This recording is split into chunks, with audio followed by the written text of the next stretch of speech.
I'm recording. Okay.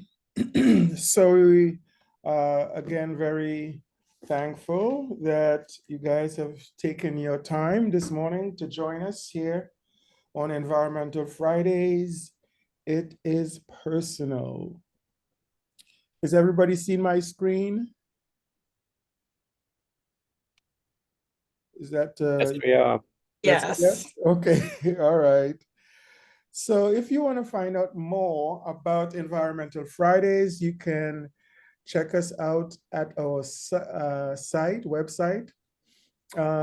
This is season 6 of Environmental Fridays.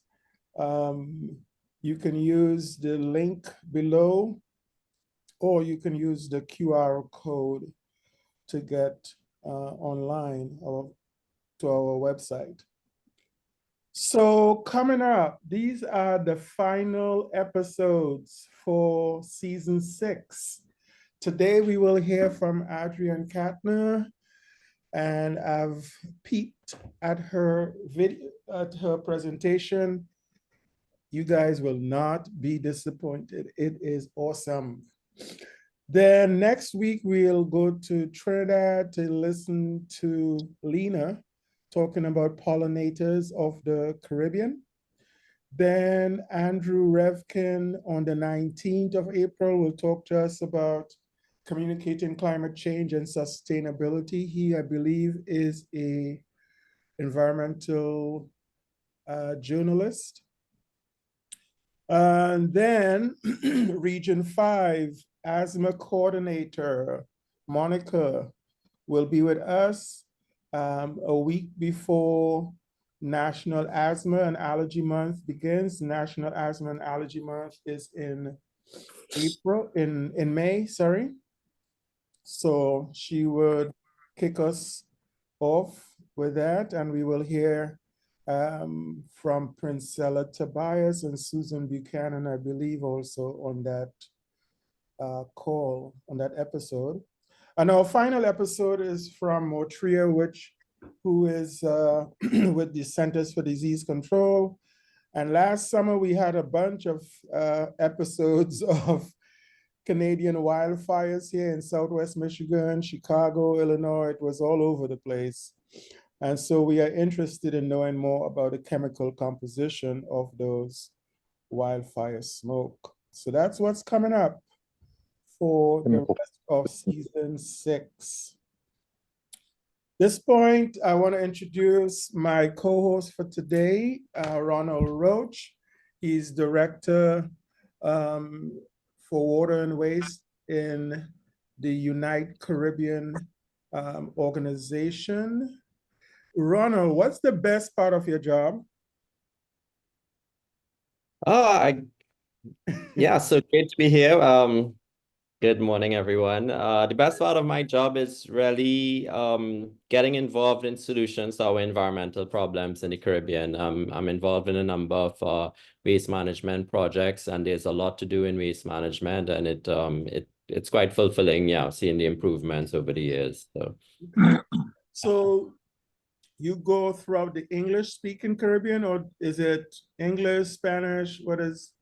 What's your scope? So the company is involved in yeah, all areas of the Caribbean, including English, French, Spanish, and Dutch speaking territories. I myself have done work in English speaking and the Dutch speaking countries in particular, not yet penetrated the French speaking market within the Caribbean so far from a water and waste point of view.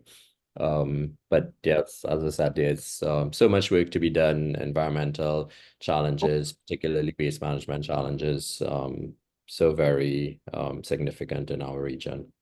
Okay, so over the summer, I'll be scheduling season 7 and 8. I have you down on the list of persons to invite to give a full-blown presentation. So Absolutely. we will hear from you again. So next, I want to introduce, I think she's on here. Gloria? Gloria, are you on?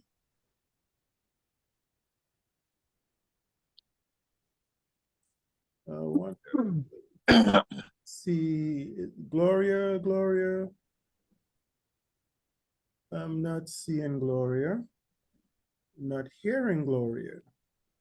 Well, we could probably, oh, she is. Yes, she is. Gloria?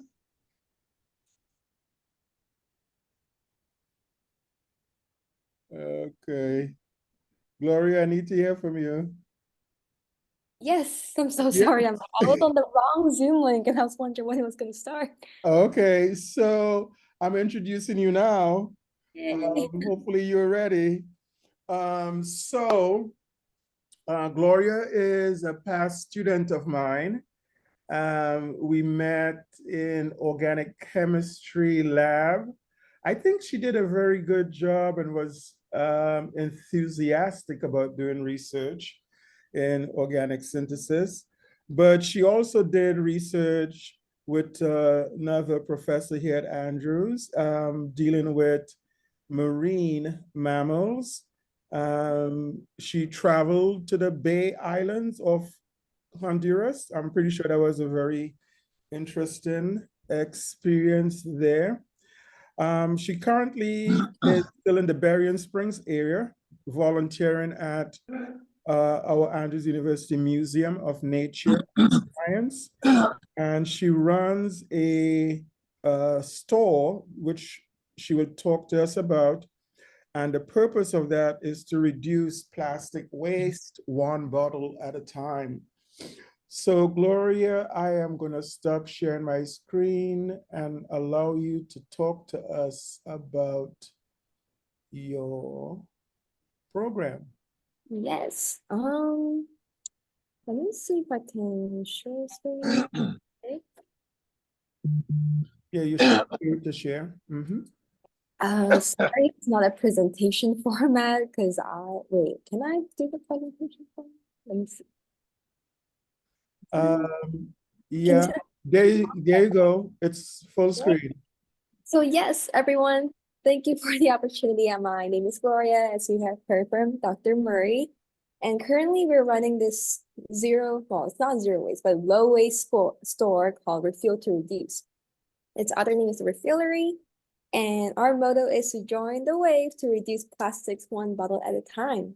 And you see all these bottles over there, and you must be wondering what it will be about, but let me talk to you about that. So, as you all know, plastics are everywhere. It's hard to find anything that's really not plastics. And all of our daily necessities comes wrapped in plastic packaging. And an enormous amount of plastics waste are produced every year. 550 million just shampoo bottles are made every year. 238 millions of people use body wash coming in plastic packaging. And many people are trying to be eco-conscious and whatnot, but a lot of the products out there are really greenwashed and use completely misleading terms that makes us the wrong choice. And we also talk about recycling, but it's really hard for recycling to be done properly, to the point that there's only 3 to 5% of national plastic recycling rate. And Michigan, the state that Andrews University is in, has a even lower recycling rate, and the waste recycling is very minimal in this state. And as a student myself, without a car at Andrews, with no transportation, I was very frustrated about having the lack of affordable and accessible alternatives because price can be pretty high for students at the campus store here. So last year when I was part of the biophilia club that you see over here at the corner, I was thinking that why not we use these plastics to refill to reduce. So these are some items that you see on the screen. We try to use a local business, and we have our standard in how we choose our items. It has to be hypoallergenic. It should be vegan in the sense that it shouldn't use any animal tested ingredients and whatnot. Very minimal ingredients for the people who have very sensitive skin. And you see some examples of our local soap makers, shampoo bar at the corner over there. And our most popular product at the moment is a laundry detergent sheet, because all you have to do is just throw that in there and it's done. You don't have to use the liquid detergent soap that can be heavy or whatnot. And we just love this idea because your plastic is no longer trash, but a valuable container that is very sturdy and strong. Oh, and the person that you see at the center over there is my partner, Ariana, and we pitched this idea together last year. So we started out as a biophilia club on campus. The photos are showing some of our activities that we were leading last year and this year. Service project of beach cleaning, having an Earth Day chapel where we invited professors from different disciplines to talk about how everyone can be involved with being eco-conscious, not just biology students and people who are interested in it. We did clothing swap where people can bring in their old clothes that they don't want it anymore, and they can trade it with other people. And of course, nature walks with our biology professor. And yes, so we entered the pitch competition, and luckily enough, we earned $4,000 to start this business going. At the moment, since we don't have an actual physical store, we're doing online store and offline pop-up store campus locations. And we're trying to make this open for the entire Berrien County people. Because the closest low-waste store that we had at the moment before we made this was at a different state, like in Chicago, that's like 2 hours drive away. And no one's going to drive 2 hours to buy a share. And so how does the refillery work? So as a company, as a business, we buy the wholesale products from the company that we want to buy our soap or our items from. It's mostly local or people who are doing small business. And then we display those items online or offline, as you see in the pictures over there. And if it's a liquid item, all you have to do, as you see in the corner of the picture at the corner over there, you just have to weigh your bottle, tear it like you did in the chemistry class, fill up the bottle, reweigh it so that you can only pay for what you filled up. Right, and this is one example of how it can operate as a zero-waste store, low-waste store. I'll just play it real quick. And this is also a student at England who started out really small, but they like this. It was just like a small table booth. And now they actually have a store on campus where people can come in and not only get shampoo or soap, but they can also fill up their dry goods and food products. And I think that's really awesome. And I'm hoping that we can make the refiller store a permanent part of Andrews University. We're currently talking with one of the committee that we, environmental committee that we just established on campus this year. So hopefully it can be a permanent part of the college and students can enjoy it and also be part of it and lead the store and whatnot. But yes, that's what it looks like. That's how it's operated.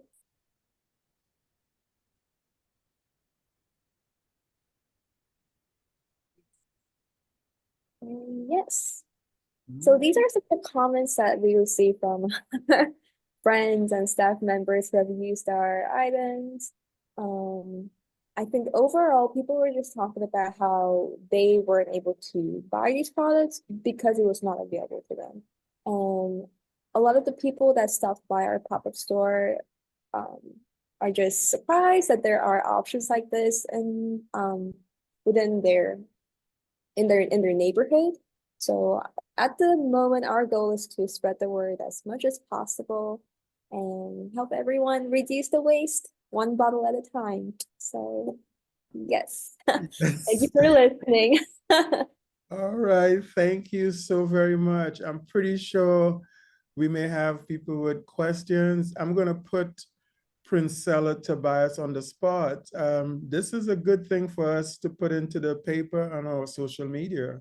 It's beyond that. I am so pleased with what I just heard. And definitely we need to help her get the word out because helping her helps us as a country, as a community. Yes. Also, Benton Harbor Team Solutions would like to partner with you. Yep. And let's sit down and talk and we'll Can I please get your email? Okay. Put it in the chat. Oh, that's Yes. so awesome.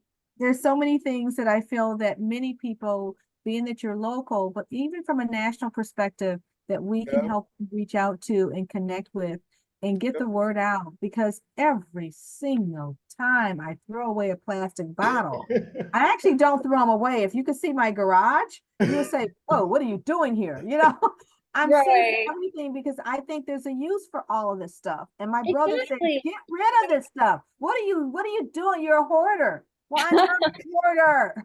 And this Because is not a our new thing, environment is right? personal. Right. And this was not a new thing, but I think the frustration was that there is no, it's just pretty much secluded in the area where people are already eco-conscious and more Mhm. options will have more options, but there were literally no options for that in our county. And Right. we can get this started. And I think someone left a comment. Someone left a comment. Where can I purchase locally? No. I'm not sure if you're in the area for Andrews University, but if you're here, you can definitely order online through our website that I just entered there. Yeah, If Betty is in St. Joe, right, Betty? You're in St. Joe? Oh, and we also deliver, so if you just Yeah. come to a pop-up store or just enter the delivery option, we can definitely get that to you. Mm-hmm. Len Archer, seems that you have a question. Hey, no, I don't have a question. I'm really excited about this. Yes. This is such a wonderful project. Thank I you. have, as you know, Desmond, I just returned to Trinidad about a month ago. Well, about a Oh, he's muted. Oh, sorry. sorry. As you know, Desmond, I just returned to Trinidad several months ago, and I have been just disgusted with the number of plastic bottles just Mm-hmm. all over the place, and Mhm. of course they get into the rivers and streams, and by the time whenever you travel down to the wharf or the edge of the sea, you just see literally thousands of them. So I have a personal crusade. Every morning I go jogging or walking, I walk with a plastic bag or and gather as many plastic bottles as I can. Oh wow, you're doing plugging. That's awesome. And we have Yes. I'm also into bike riding. I'm with a club here, and they collect bottles and we send them to a recycling place. I hope they really recycle them, because I know sometimes in a lot of we collect a lot of bottles and they never really end up in a Hmm. decent recycling unit. But at least just getting rid of those bottles around me is my stuff. Yes. And Yes. it just pains me every time I walk around and I see all these bottles. And we use a lot of water bottles here. I mean, Mhm. everybody uses water or drinking water. I don't think there are any other Trinidadians on the site right now, but you can probably verify what I'm Yes. saying about the number of plastic bottles all along the street. I mean, everywhere. So I know I can't solve the problem all by myself, but that's my personal crusade. Right. I'm Yes. gonna try to like solve the problem too, but I think it's more about giving ourselves the autonomy about controlling the waste that we produce ourselves. So, yay! Right. And Gloria is an example of turning this into a business. And on top of that, as a student entrepreneur, I mean, she's not a student anymore, but it was just like while she was a student, they started, this, and she continues. I see another hand, Laurel. Yes, Gloria, I'm not at we have two questions. The first, I believe USDA is putting out a recycling grant or to start how to manage waste or waste management. I believe it's USDA. I know that Huda is on the Zoom today, and it came from one of our two calls yesterday. I believe my call with the USDA person, but then I passed it along to a partnership we have in New York. So Gloria, I'd really like you to connect with Mary Alice Adams, who is on this call, and Princella, because it could be a really good pilot to expand in a project that we're all starting in Benton Harbor. Yep. And then This is second Laurel. question.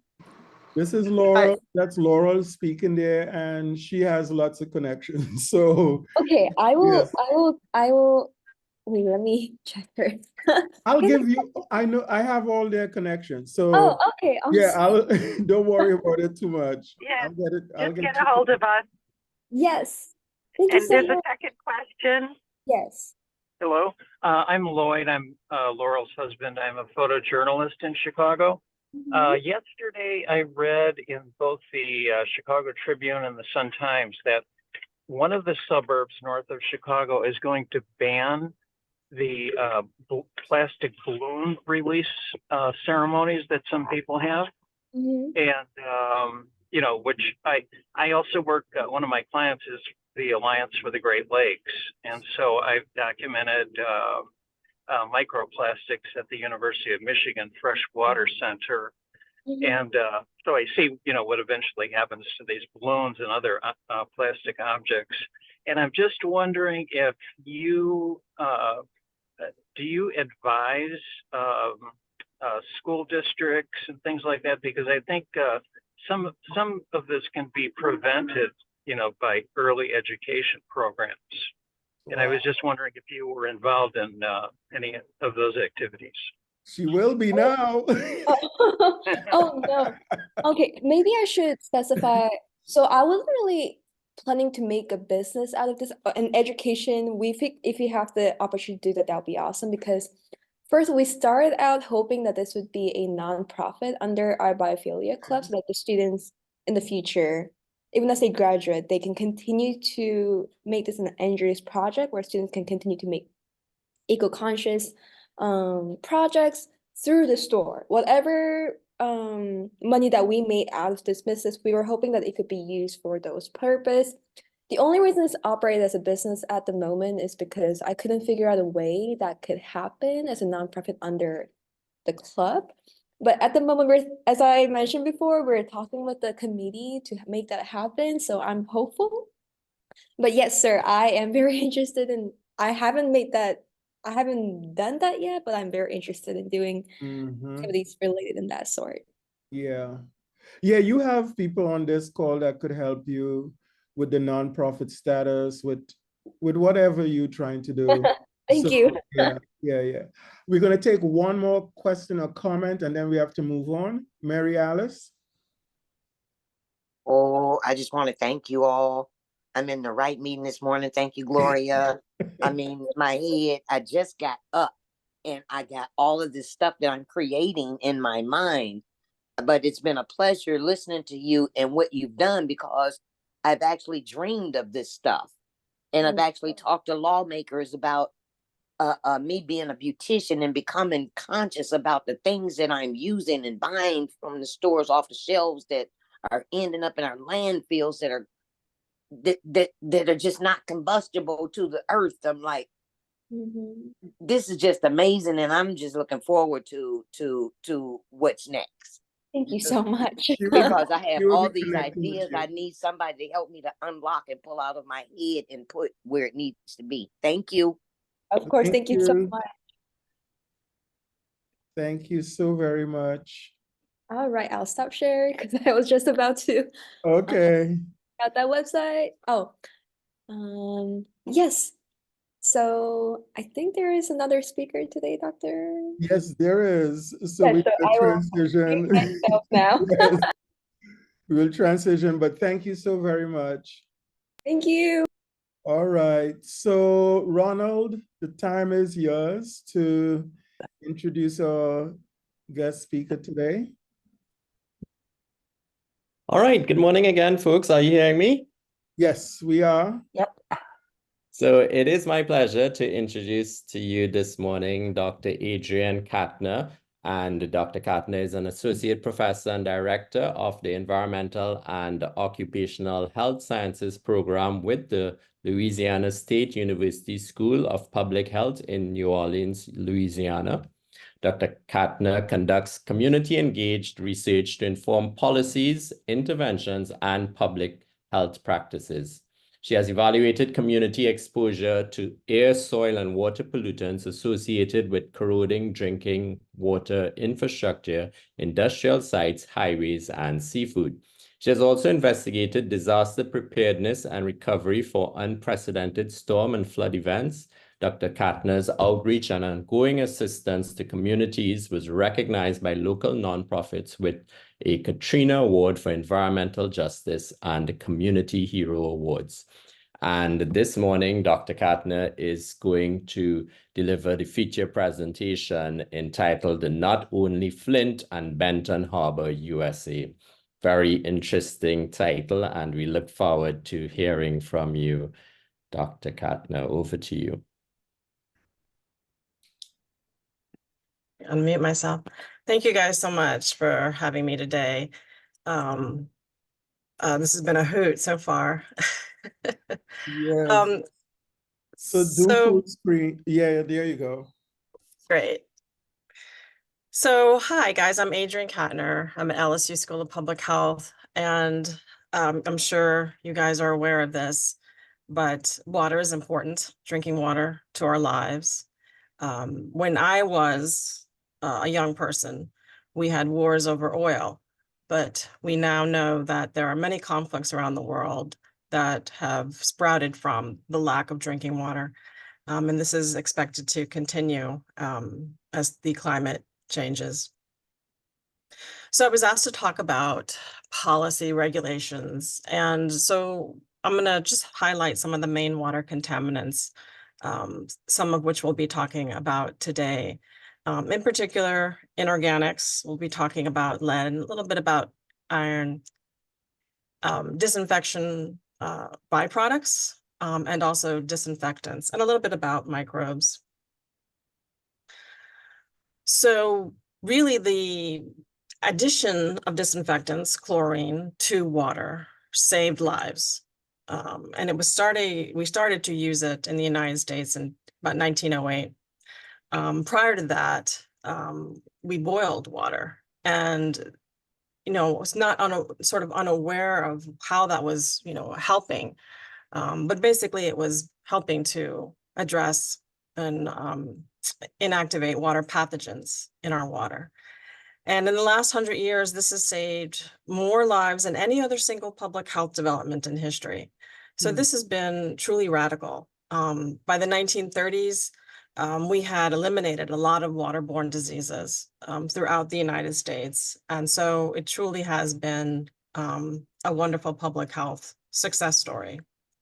However, with lots of success stories in public health, we also have indirect or sort of downstream effects. And one of those downstream effects is when chlorine is added to water and there is a high level of natural organic matter, over time at the right pH, the right temperature, you can have production of disinfection byproducts, which have been shown to be carcinogenic after lifetime exposures.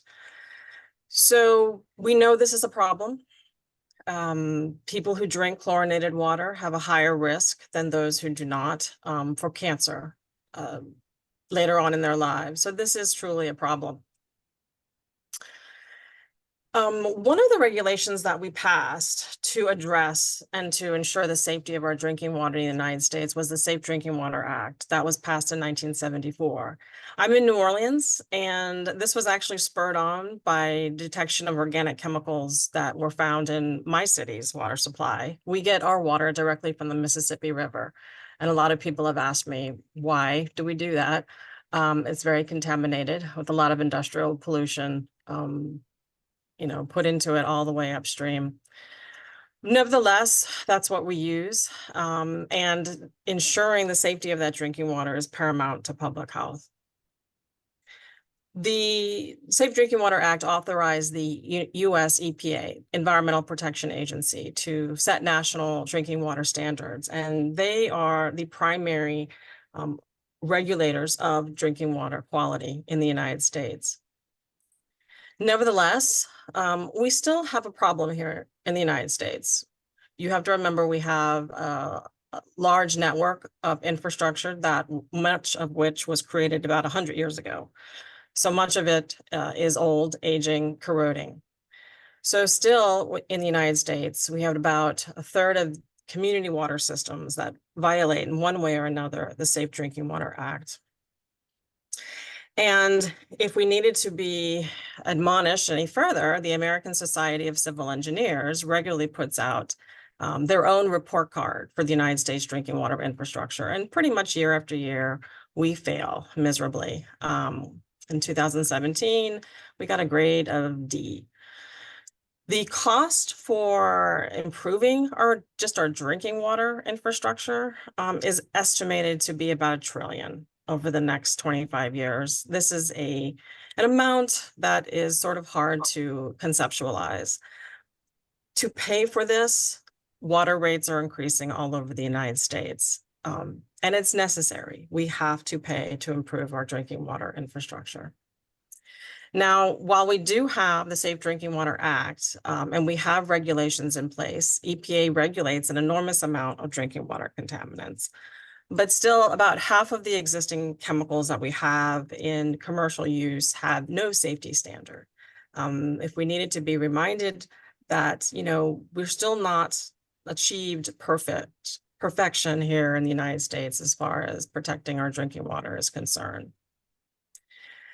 And if anyone needs reminding, this situation became very evident in Flint, Michigan, when the utility stopped using its corrosion control, and this led to leaching of lead from the water distribution system into the water. And this had devastating effects on the mental and physical health of the community. But this could have all been avoided. We've had thousands of years of lessons to learn from. If we needed, to be reminded, Vitruvius in 312 BC said water should not be transferred by lead pipes if we want to have it wholesome. And then throughout history since this time, we've been reminded over and over again that lead is unsafe. Nevertheless, by 1990, lead pipes were all over the country. In New Orleans here, we had a pediatrician who reminded us of lead's hazards in the early 1800s. And he came out with an article, but we didn't listen. So why do we care about lead? Lead is highly toxic. It's one of the earliest known poisons.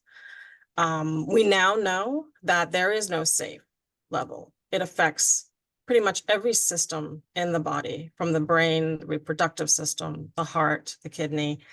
And unfortunately, the effects can be permanent. There is no treatment for lead. We can only do things to ameliorate its effects. And it's very persistent in the body. So the amount of lead that does remain in the body that isn't taken out can have a half-life of about 20 years in bones. So what that means is, as we age, some of the lead that we were exposed to as children basically can leach back out into our bloodstream as we get older and our bones start to break down. We care a lot about lead's effects on children as their brain is developing, because it's known to damage the brain and the nervous system, and this can affect their growth, their learning, their behavior, hearing, and speech. And again, CDC in 2012 came out and said there is no safe level. But it can also affect adults. And I think a lot of people forget that. It can affect reproductive health, not just in women, but also in men. And it can cross the placental barrier and reduce fetal growth. So this is, even at very, very low levels, we have seen reproductive effects below the current, what's considered trigger value. And then in adults, it can also is also associated with cardiovascular health. So high blood pressure and hypertension is associated with even early life exposure. So in 2006, this was before Flint, Dr. Werner Troskin came out with a book that talks about the Great Lead Water Pipe Disaster. And in this book, he documents the history of the use of lead pipes and early sort of poison epidemics that we had, not just in the United States, but around the world. And he calls this use of lead pipes a long-running environmental and public health disaster. Now, around that time, the Government Accountability Office also came out and said EPA needs to protect public water, especially from elevated lead. And this was about 8 years before Flint. And a few years later, EPA also acknowledged that lead in drinking water deserves more attention. Over time, as we've learned more and more about the effects of low-level lead Our regulations have become more stringent. And in 1991, EPA passed the lead and copper rule. The lead and copper rule is essentially one of the only regulations where there's actually sampling that's required in a household. And what it requires is that the utilities will go out to these taps and they'll monitor for lead and copper. And if the 90th percentile of their samples exceeds the lead action level of 15 parts per billion, then certain utility actions are required. One of the problems with this is the action level is not a health-based value. The health-based value by EPA is the maximum contaminant level goal, and that's 0.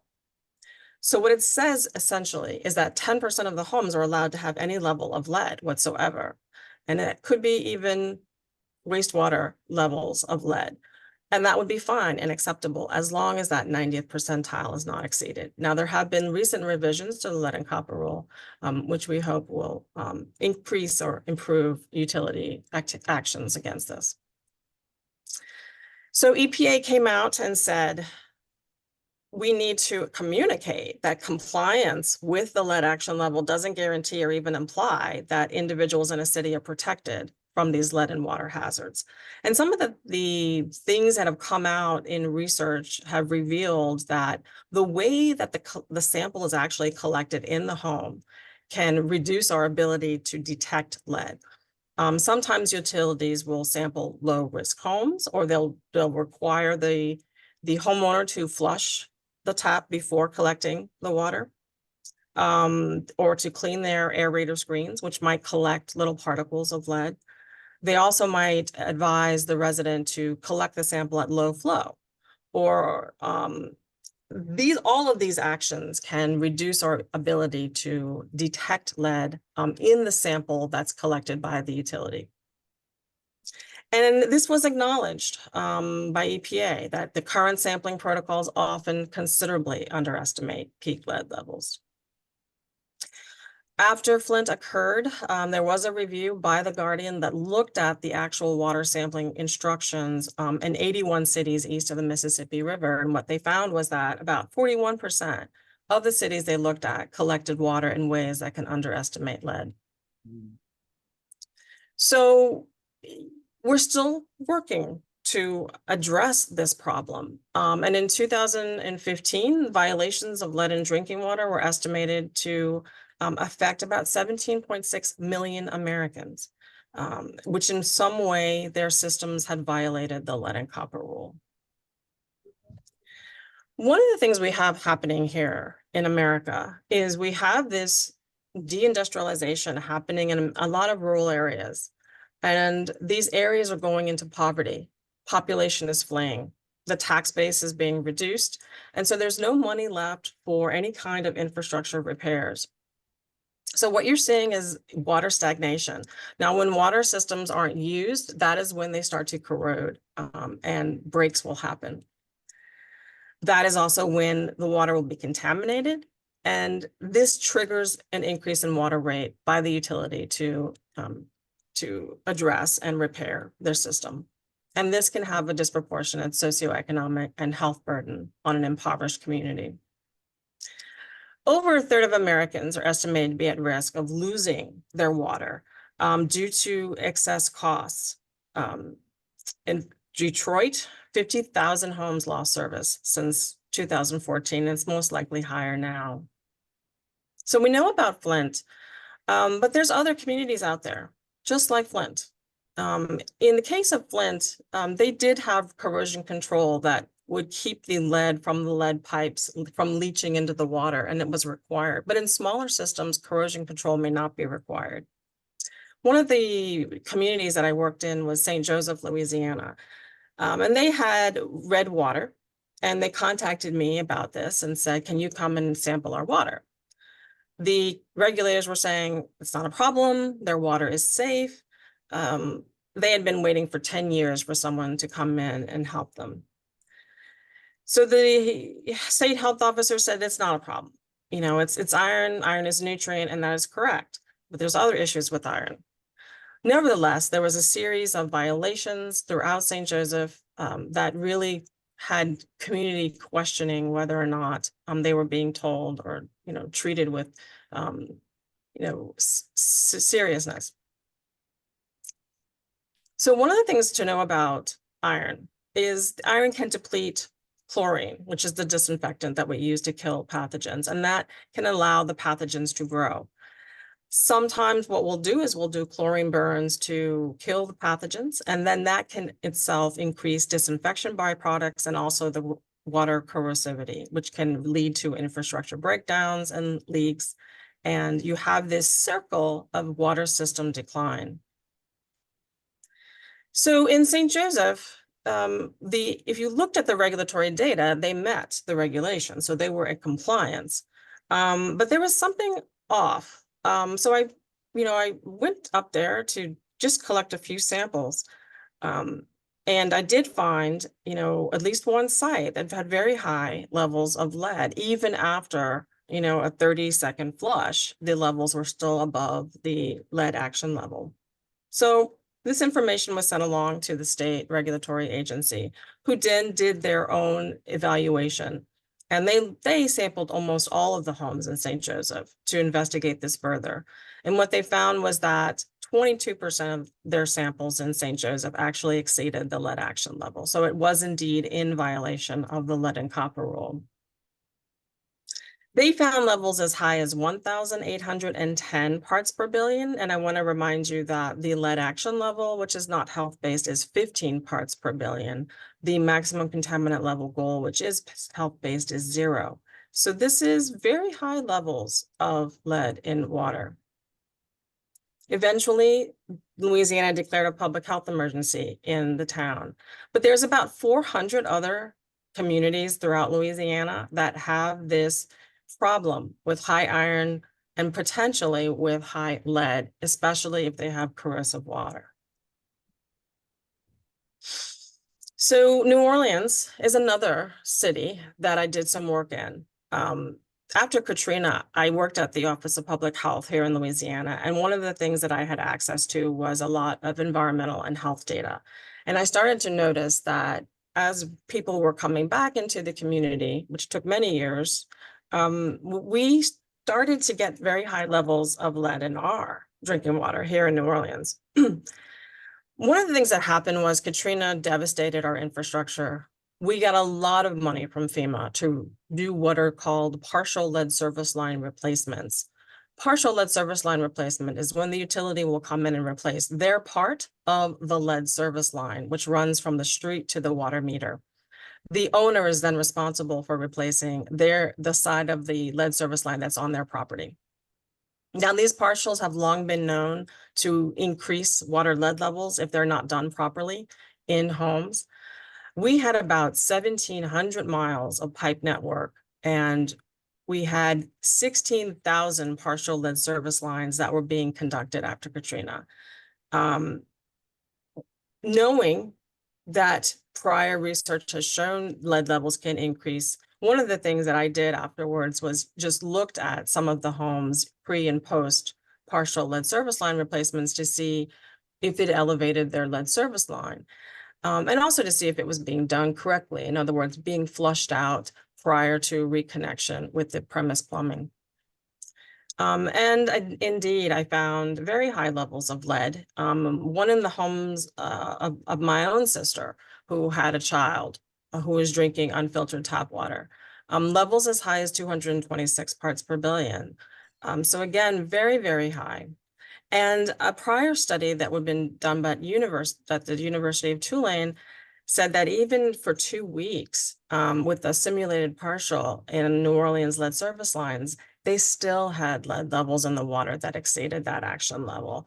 And they didn't further that research, they stopped it after 2 weeks. Now, there are low-cost ways to reduce lead exposure.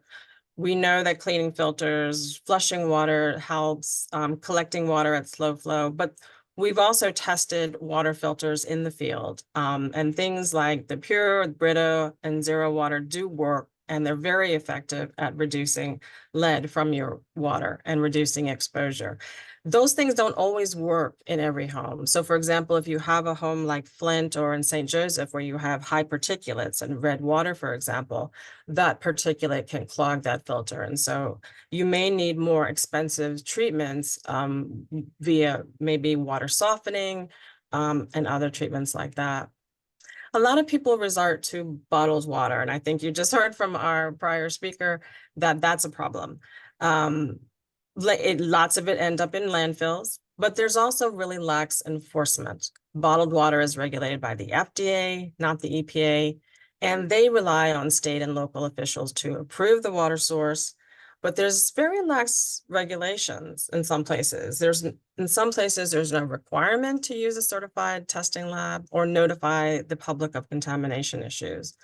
And then there's a lot of regulatory exemptions. When a bottled water is sold within the boundary of one state, they're exempt from federal rules. A lot of them have been tested and have been found to be contaminated. And then, of course, a lot of them end up in landfills. And contrary to what many people think, it's very expensive to buy bottled water and to depend on it, more expensive than depending on a tap. So these are some of the issues with bottled water. So I wanted to show you guys, because I want to make this a little more interactive. How do I find out about my drinking water, and how should I treat it? One of the sites that I really like is the Environmental Working Group's Tap Water Database. So I'm going to click on this, and I'm going to stop sharing my screen. See if I can end this. And let me know if when you can see. Yep, seeing it. Are you seeing? Let's see. Yes. Yep, so we're seeing the tap water database homepage now, is it? Mm-hmm. Yes. Great. Yes. This is a really easy system to use. I'm just going to enter. Does anybody have a zip code they want me to look up? 49022. 49022. Yes. All right, let's go. Let's go 49022. So we can go to this. And one of the things I like about the Environmental Working Group is knowing that our regulations, our standards that are enforceable are not always health protective, because it is very difficult to update a water quality standard for a contaminant. And oftentimes you'll have literature that shows for decades that even lower levels can cause or is associated with health effects. One of the things I like about this site is they actually also look at sort of health guidelines. So let me see if I can get this working. Get back. I think there's a pause in my internet. Let me just try to get it going again. Okay. I'm going to try a different browser. Bear with me, people. Not a problem. We understand technology doesn't It doesn't. comply with our wishes. No, it does not.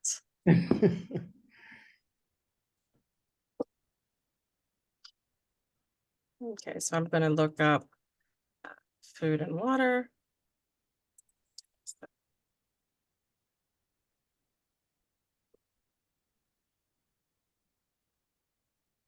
I'm just going to do a Google search for EWG, the Tap Water Database, Mhm. and then give me that zip code again. Let's try this. 49022. 419022. Yes. Oh, no, 49022, and I think that's the wrong. 49. Yeah, this might be the wrong. I think. Continue to cite.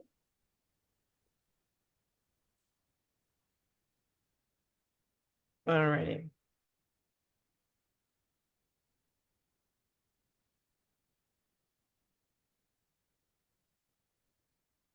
Um, 49022. Yep. Right. So in Benton Township, you have about almost 7,000 people served. And we are going to look at your drinking water quality. Benton Harbor. Mhm.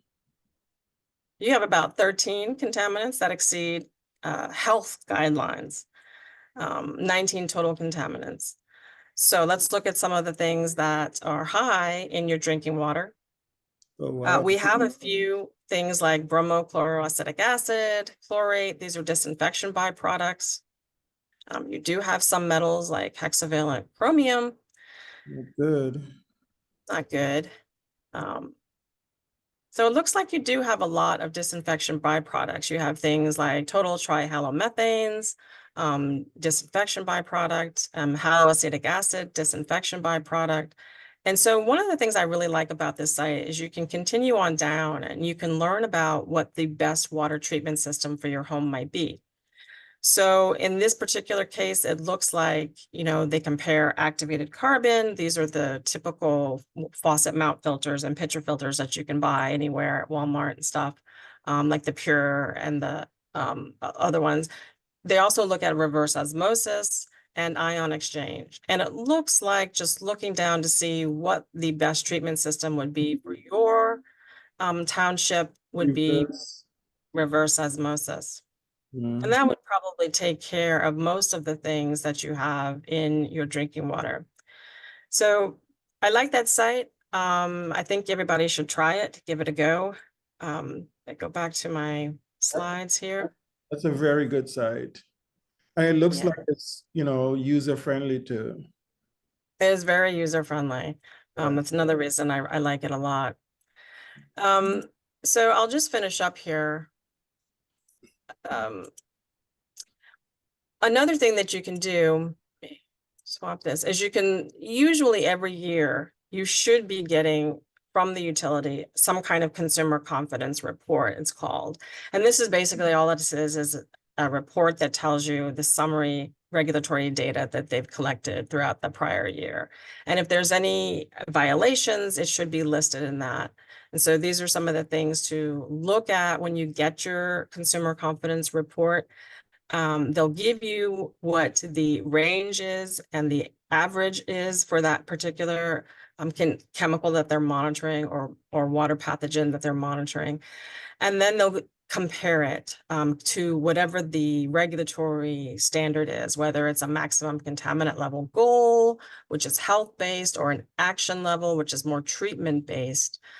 You can then look at and see if there's any violations. So one of the things I'm trying to convey here is that we do find solutions, but sometimes our solutions cause more problems. And we saw that when we started to use chlorine. Again, one of the most important public health success stories in our lifetimes and before. It helped to reduce deaths from water pathogens, but it created its own problem in the form of disinfection byproducts. And we also have seen how expanding the water distribution system throughout towns as we started to develop as a country has also created another problem, lead in our water.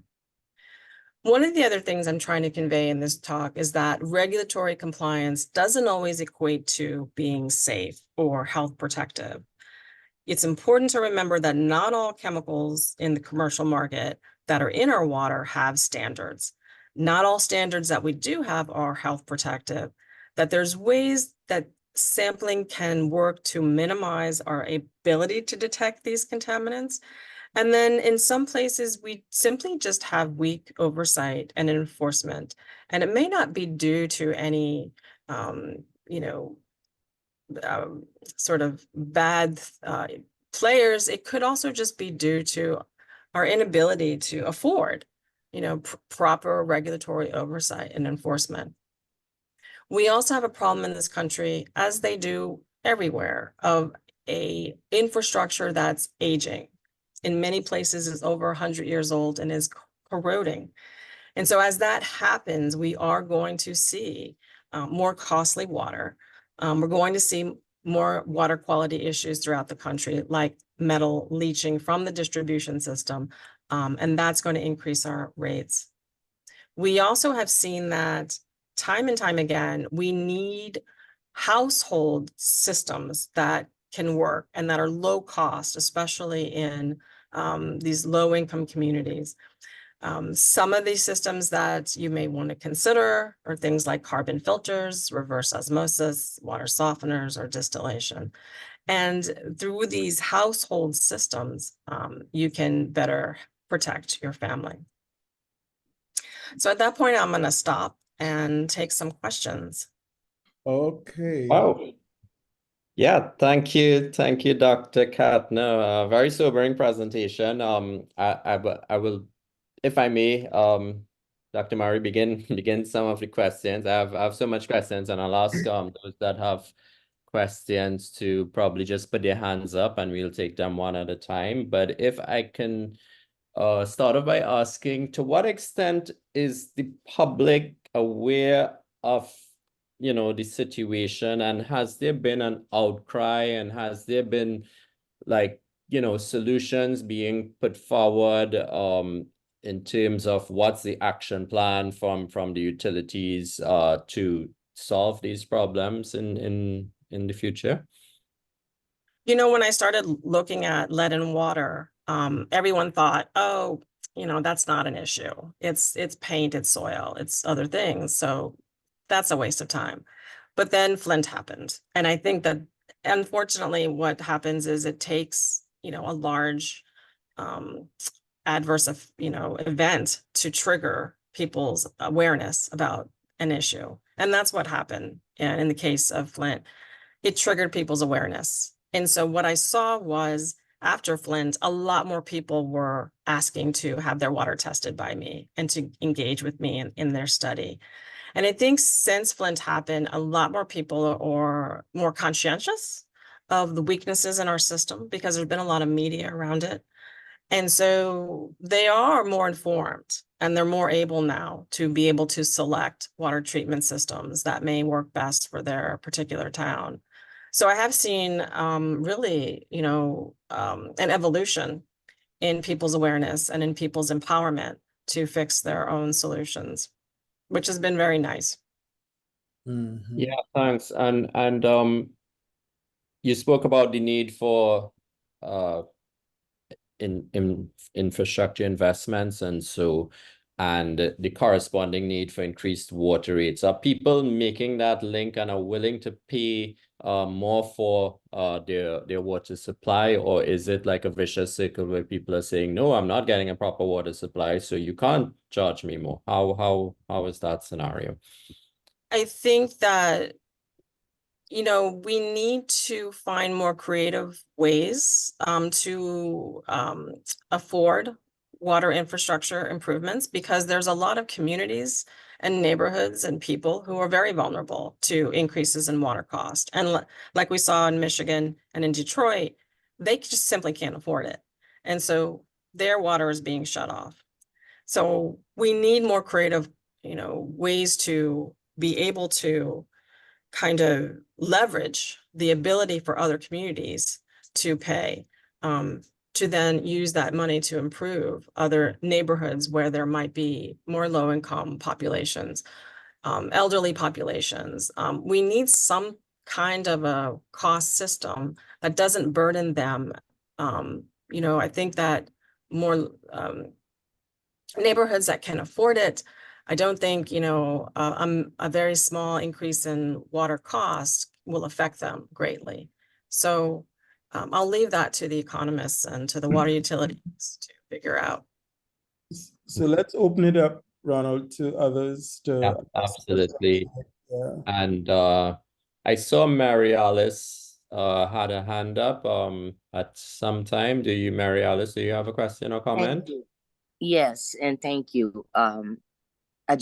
Somebody in the chat said something about a certain percentage of Michigan residents have wells. I know I have an uncle that lives on the corner of Napier and Alden, and he has had this well for years, and I think he just switched over just last year. This man has lived to be 90-something years old, and he's been there for the last past 30 years at least.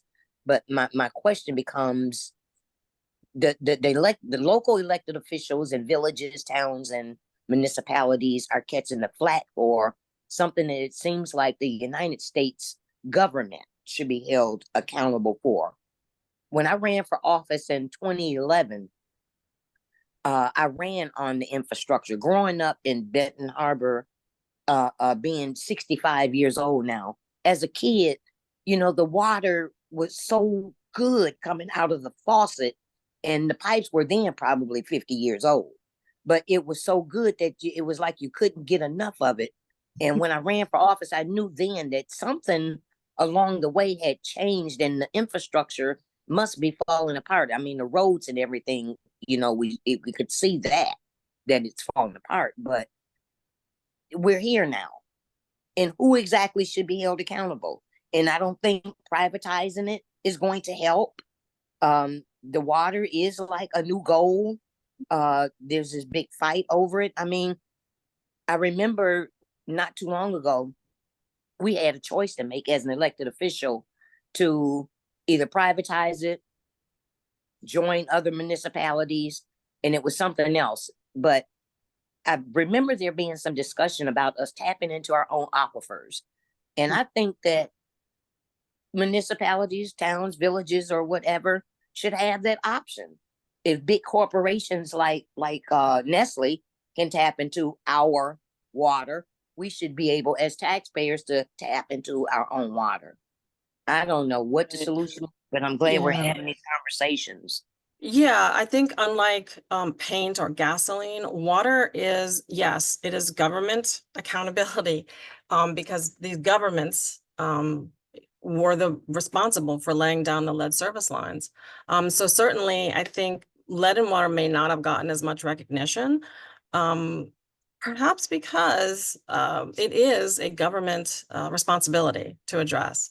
In terms of wells, we also have a lot of communities that are reliant on potable wells here. And that's another big part of my research. We also have had a lot of hurricanes, historic storms, historic floods.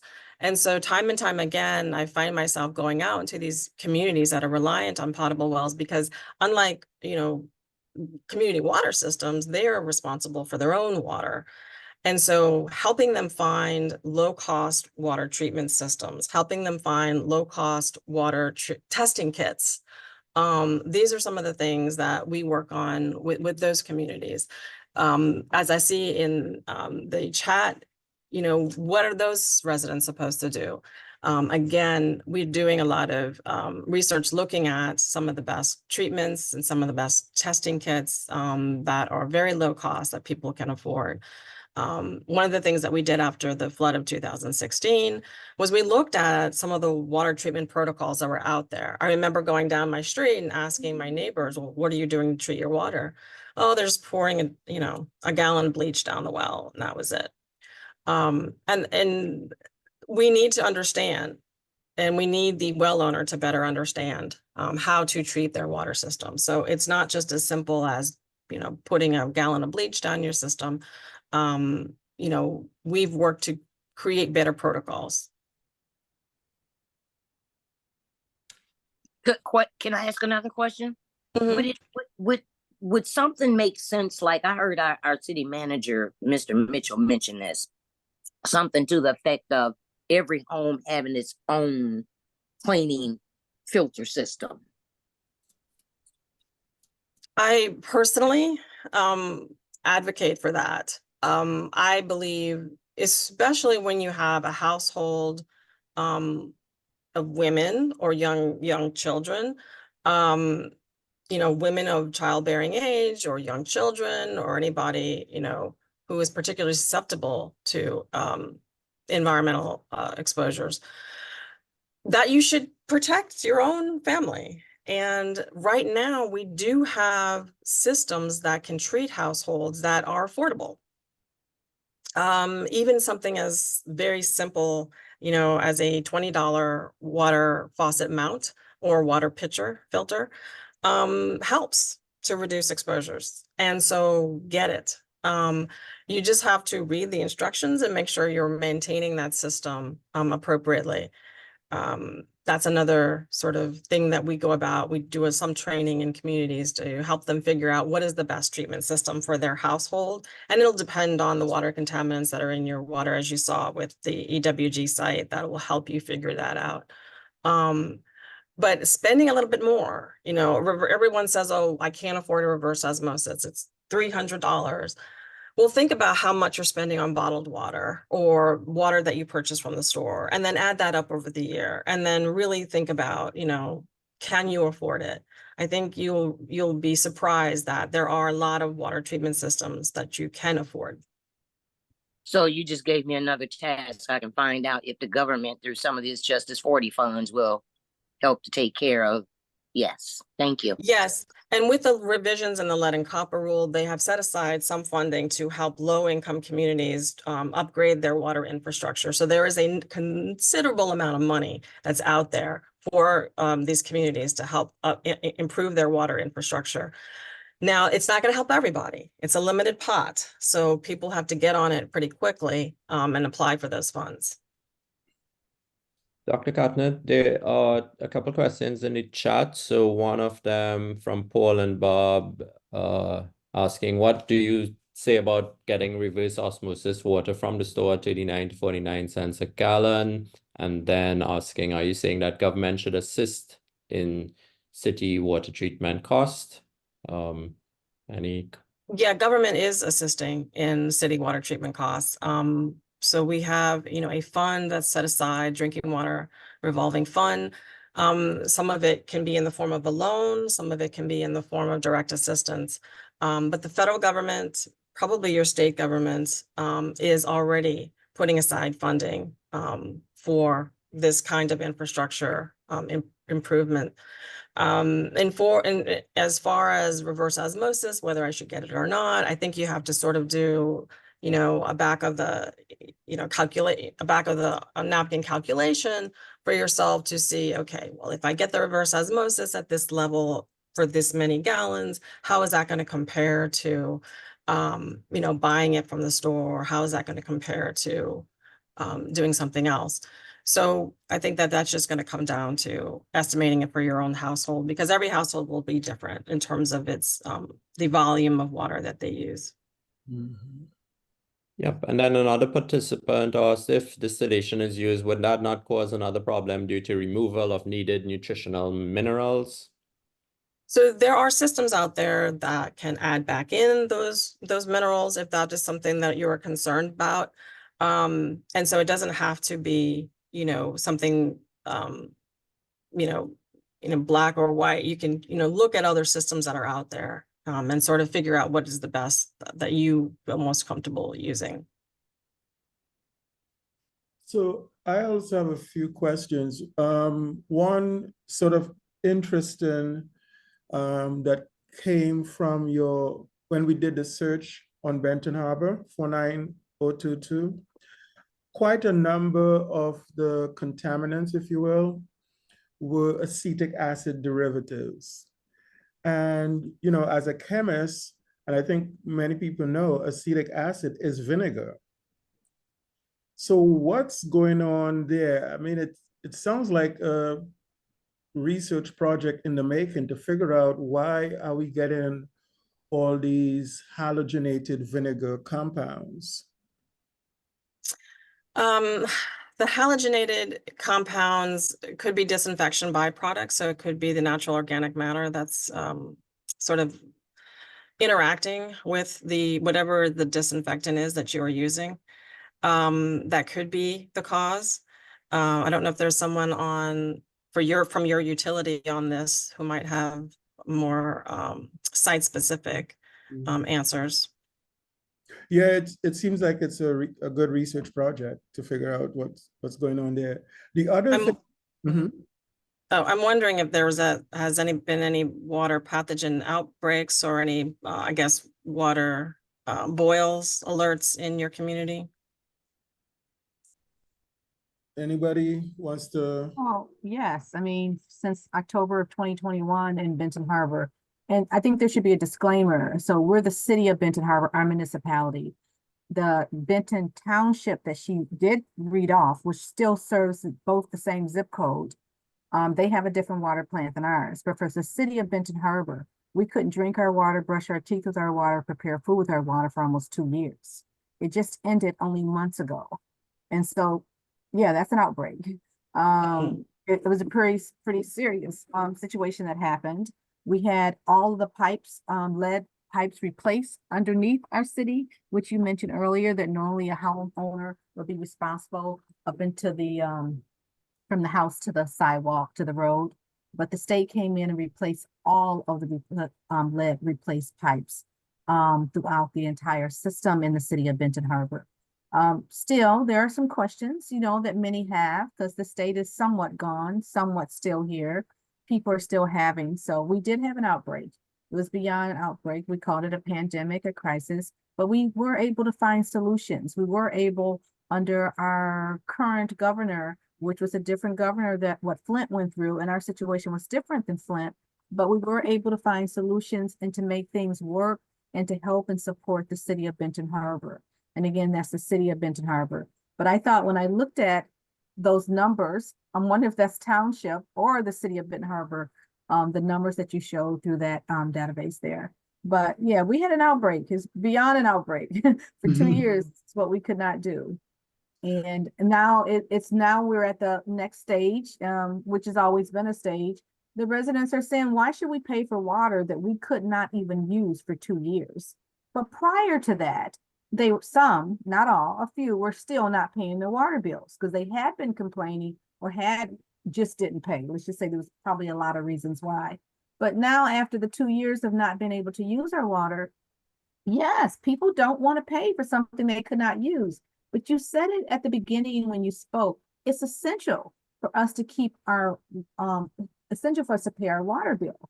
But there are so many, and I just wish if you do have, and you can share with Dr. Murray later, if there are any organizations, any government agencies, any way that we can help the residents of the city of Benton Harbor for 2 years could not even drink this water, but now you must pay this bill because it's having such a detrimental influence on the city of Benton Harbor's government. I will tell you that the city of Benton Harbor probably now is 82% African American. It is a low income community. There are still some great and wonderful and resilient people. You know, it was a major manufacturing plant that when the plants closed down, that actually had tens of thousands of people coming here to work in the community. When they went overseas and left, it left the city in a quadrant, but now the people who stayed in Benton Harbor kept this city going.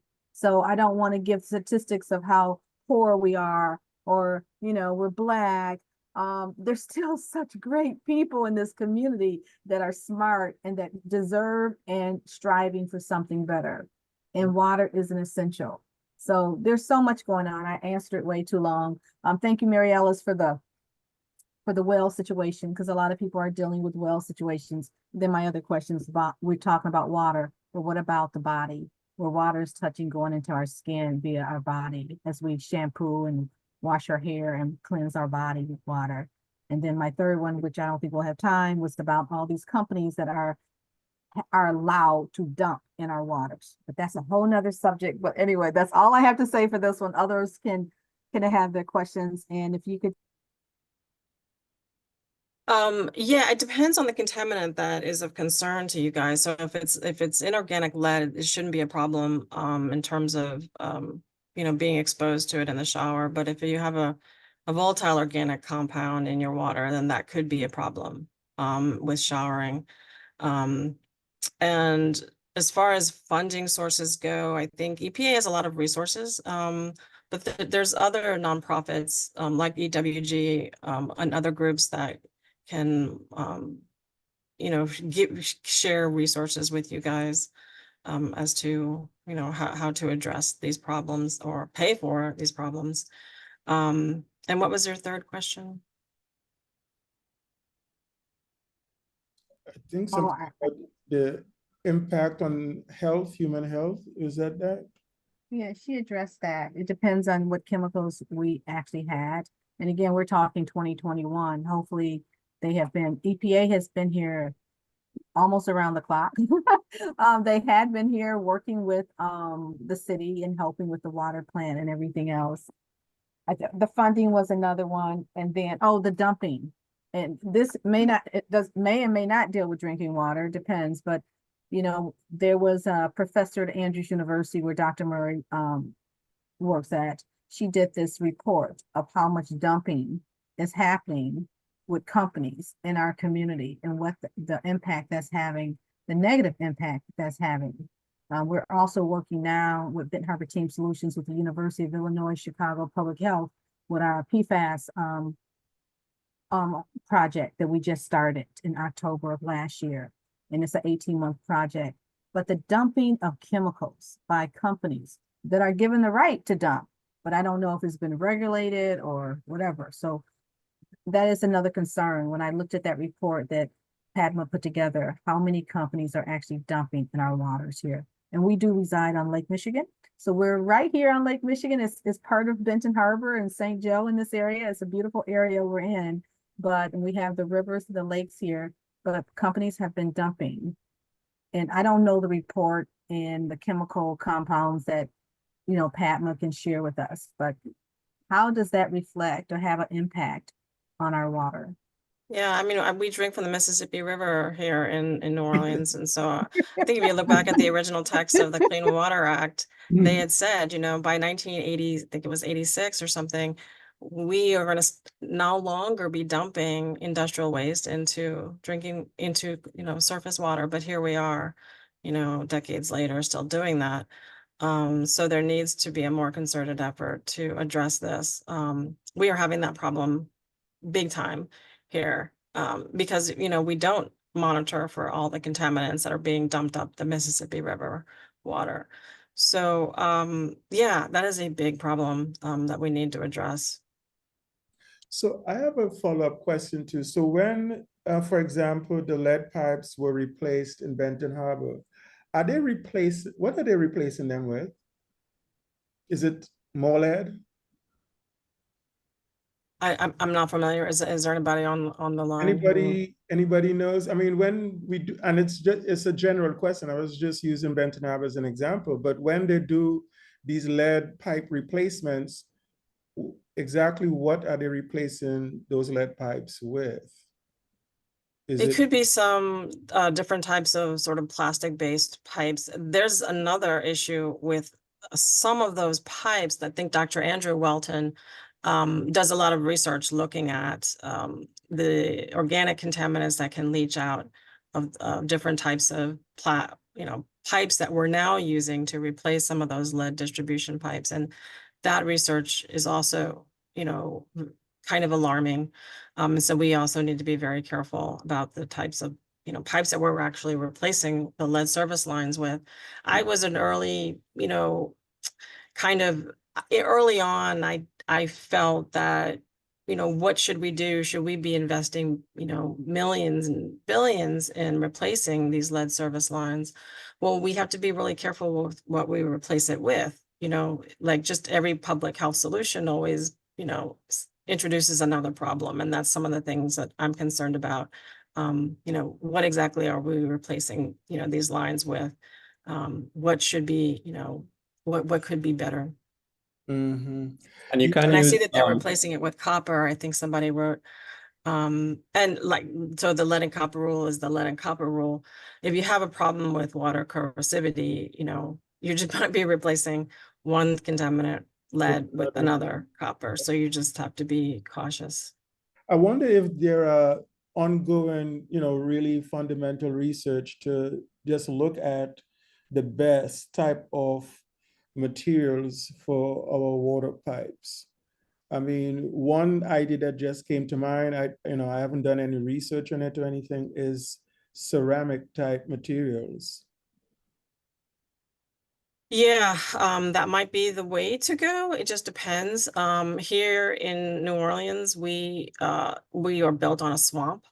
And so, you know, the ground shifts and moves. That's one of the reasons why we did use lead pipe, because it was so pliable. And so, you know, it might work in some places, it might not work in other places. Mhm, mhm. Dr. Murray, we know that there's water situations throughout our nation. We really need her back. We really do, because this has been so informative. It touched our lives personally in Benton Harbor, but can you imagine all the other lives it has also touched and will touch? And just hearing her and sharing her knowledge and expertise and her experiences with us have meant so much. So please, we need her back. Okay.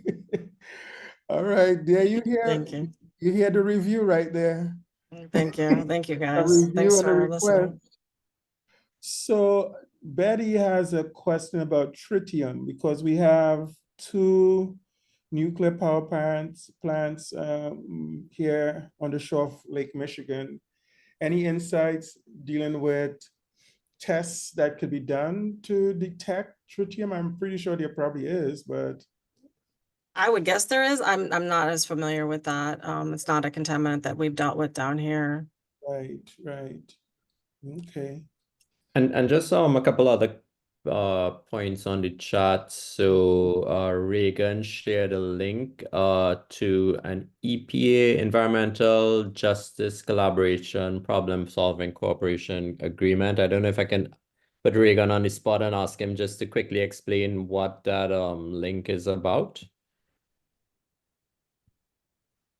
Yeah, so EPA has recently received a lot of funding under the current administration going towards these environmental justice grant programs. So right now there's 3 different types of grants that are kind of floating around the EPA that are available to communities who are experiencing these cumulative and disproportionate impacts related to environmental justice. So the goal is that we're trying to promote the application of community-based organizations, government organizations, tribes, all of these communities to apply for these grants. And we have these programs called TIC-TACs that provide technical assistance for community-based organizations or anybody to come in and receive help on how to start the federal funding process. So it's kind of like a wheel and spoke model where all around the nation there are community hubs that are these TIC-TACs that help fund or help communities apply for grants. So you have the community change grants, which are kind of like a very broad scale grant. But then there's smaller ones like the community or collaborative problem solving that are more directly focused on community-based organizations. But I just kind of wanted to share those opportunities just so that people have that as a reference. If you know a community-based organization or a nonprofit that's looking for funding, that there are resources that the EPA has to kind of help start that process and really yes, Black and Green is one of them for the Chicago Region 5 area. And then there's I believe it's University of Michigan is the other one. So Blacks and Green primarily focuses working with the community side and the community-based organizations, while the university is dealing more so with helping governments and state programs. Okay. So Does that answer the question? yes, so I wanted just a little shift here and ask actually Ronald a question. So we've been talking and focus, of course, on the US. As someone in this area, water and waste and stuff, how does some of this, is there, for example, water quality programs in governments in the Caribbean? What could you tell us about that? Yeah, so within the Caribbean, I think one of the blessings that we do have is that I don't think we have had much use of lead pipes at all in our system. So we tend to use galvanized iron and PVC quite a bit. And I know there may be equal challenges with PVC pipes in particular.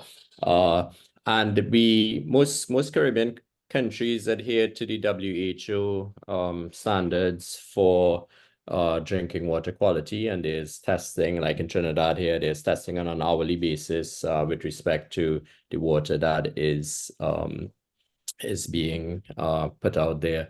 So there is not so much of challenges with drinking water at this point in time in terms of the quality. What we have challenges with is in terms of the adequacy of the supply.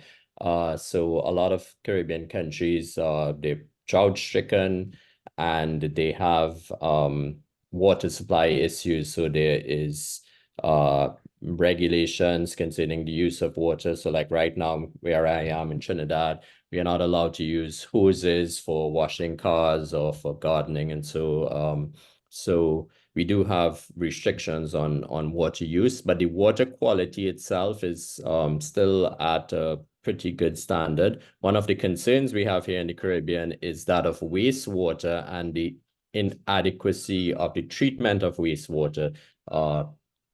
Just about 5% of the water is actually of wastewater is actually treated in treatment plants, and the majority of persons residing in our countries, they use septic tank systems, and of course there's not sufficient monitoring of those septic tanks. Even when there are wastewater treatment systems, in a lot of cases those treatment systems are not working properly, and there are fecal coliforms and other contaminants being sent out into the oceans. And so wastewater is quite a big problem within our countries at this point. Okay, thanks for giving us that perspective. I think Pat and Len, and there might be others from the Caribbean that might want to chime in as well, if you care to. Okay, can I just say something? Pat McGraw speaking from Trinidad. We would very much like to have water coming out of our taps, full stop. Okay. I mean, and it's very reassuring for Ronald to say that the quality of water is good. I just wish that there was some way that we could actually find out in our area precisely what the quality of the water is. But at the present moment, we are only guaranteed water from, or supposedly from 2 p.m. on a Sunday till 6 a.m. on a Monday, and from 2 p.m. on a Wednesday until 6 a.m. on a Thursday. So that's twice a week. But because we're at the end of the line, we are very lucky if we get water between midnight and 6 a.m. on both of these days. So that's 2 days a week. We get water from 6 a.m., from midnight to about 6 a.m. if we're lucky. And I can very well assure you that the water is definitely turned off by 6 a.m. So we have tanks. And again, it's water storage in tanks. And we have 1 fiberglass tank and 2 rotoplastic tanks. So without the water storage that we have, we could hardly run. So, but it's what the contaminant is with water that is sitting in those tanks for a great part of the time. So it's what we really need to do is to find a way of collecting the water that comes out of our taps and maybe take that for testing. It's just a thought. Right. Yeah, agreed. Point well taken. And yeah, so Pat mentioned 2 days a week. There are places in Trinidad, and I know people who get water once every 2 weeks. Wow. So they have to have, a number of tanks, and in having a number of tanks, the chlorination aspect, the disinfection aspect of the water, how long does the chlorination last for that water? Is it sufficient?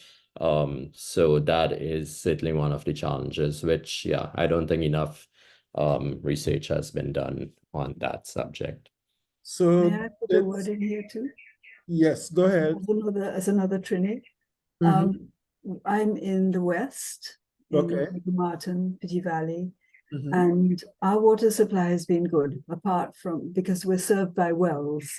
So we're not served by Hollis or the main water infrastructure, was served entirely in this area by the wells. And the well levels seem to be reasonably good, even this year with the serious drought that we've had. I have not tested what comes out of the tap, but we're led to believe that it's clean. We do not have lead pipes. I know that lead pipes were all replaced in this area many years back. We have rather old and aging metal infrastructure. It's not lead, it's something else, and it's deteriorating. We have lots of leaks. I don't know how much contaminants go in from the leaks and come out in the taps, and nobody's actually been doing any testing, which would be interesting to do. Yeah. But I'm still with us, and I've been drinking the tap water without boiling it. That's an interesting way of putting it. So we are at the 11 o'clock hour, so we probably need to really wrap up. Mary Alice, you have one more comment or question quickly? I saw your hand up. No? Well, let's go ahead and wrap up. First, we want to thank Ronald, my co-host here, and future guest speaker. We want to thank Adrienne Katner. Very good, very informative presentation that elicited a lot of discussion here.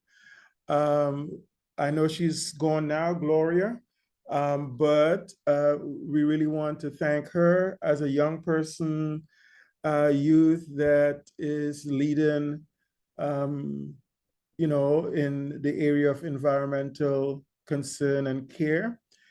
And we want to thank everyone who came on to this episode. Wish you a wonderful weekend. And next week, Friday, we will be hearing from Lena in Trinidad about pollinators of the Caribbean. So stay tuned and have a great weekend, everyone. Stay safe, everyone. Thank you. Thank you. Thanks to all the presenters. Yes, thanks. Thank you. Thank you. Everyone. Okay, bye-bye.